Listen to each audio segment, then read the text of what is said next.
Hey everyone, I'm going to show you how to enable dark mode in Teams. So dark mode changes the Microsoft Teams interface to a darker color scheme, which can reduce eye strain in low light environments and help conserve battery life on some devices. So open Microsoft Teams and sign into your account.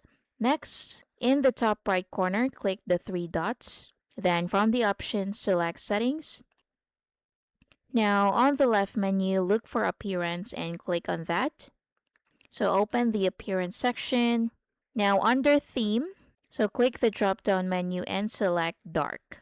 You can also choose Follow Operating System Theme to match your computer's light or dark mode automatically. So click Dark, then the change is applied immediately.